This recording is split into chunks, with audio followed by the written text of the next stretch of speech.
ولا قراءة الحمد لله الذي قال في القرآن المجيد أطيعوا الله ورسوله وأصلي وأسلم على النبي الأمي الذي قال عنه ربه لقد كان لكم في رسول الله أسوة حسنة. أما بعد فأعوذ بالله من الشيطان الرجيم. بسم الله الرحمن الرحيم. يا أيها الذين آمنوا أطيعوا الله وأطيعوا الرسول وأولي الأمر منكم فإن تنازعتم في شيء فردوه إلى الله والرسول إن كنتم تؤمنون بالله واليوم الآخر ذلك خير وأحسن تأويلا. إخواني البراء، رئيس الاحتفال المعطر وزملائي في الدروس، إني في لهب واشتياق شديد إلى أن نتحدث بين أيديكم حول موضوع سيرة النبي المصطفى صلى الله عليه وسلم في أسلوب جيد وعبارات مختصرة، فالرجاء منكم جميعا أن تستمعوا إلى خطبتي. إخواني في الله، إن النبي محمدا صلى الله عليه وسلم ابتعثه الله القادر المقتدر إلى العالم بأسره لهدف أن ينجي الناس المغضوب عليهم والضالين من الطريق المستقيم ويأتيهم إلى دين الرحمة الدين الحنيف. والنبي الكريم صلى الله عليه وسلم هو أفضل الرسل والأنبياء عليهم ألف تحية وسلام.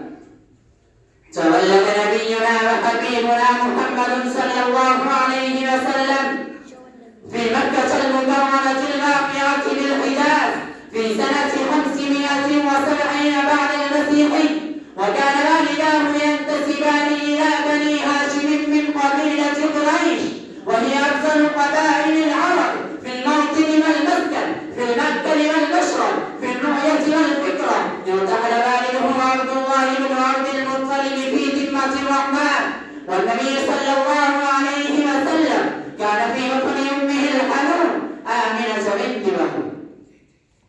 وعندما بلغ النبي صلى الله عليه وسلم 6 من عمره انتقلت أمه أيضا إلى رحمة الله، فقام عبد المطلب بن هاشم جده بكفالة النبي صلى الله عليه وسلم.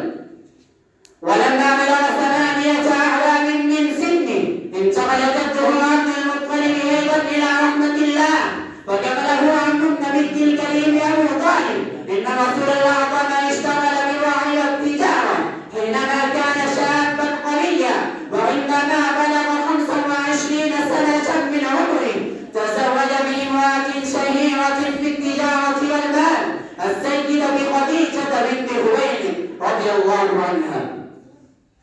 وكان النبي صلى الله عليه وسلم يتعبد ربه في غار حراء خارج مكة من كل عام شهرا كاملا.